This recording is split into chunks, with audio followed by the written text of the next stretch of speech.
रात्रीच्या जेवणाच्या अगोदरचा व्यायाम करूया, कॅलरीज बर्न करूया, म्हणजे तुमची फॅट पण वाढणार नाही आणि पोट पण लय सुटणार नाही. सवय लावायची हालचालींची. जेवणाच्या अगोदरच जर व्यायाम केला तर 100% कॅलरीज बर्न व्हायला चालू झाले असणार आहे. त्यामुळे जे जेवणार आहे ते फॅटमध्ये स्टोअर होणार नाही. बघा, हे 20 ते 3 सेट जर जुने असाल, रेग्युलर व्यायाम करत असाल तर.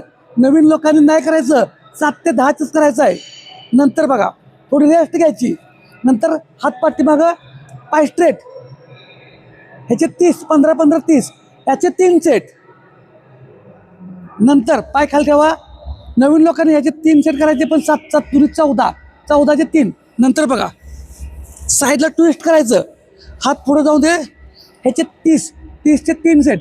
हे रेग्युलर व्यायाम करताना 30चे 3 सेट. नवीन लोकांनी 7-7, 14 याचे 2 किंवा 3 सेट. आता एक्स्ट्रा ऊर्जा असेल, मूड आला असेल तर मात्र सुट्टी द्यायची नाही. ह्याचा 1 सेट एक्स्ट्रा. आणि कुणी एक्स्ट्रा केला ते मला नक्की कमेंटमध्ये सांगा. त्याचे 30चे 3 सेट.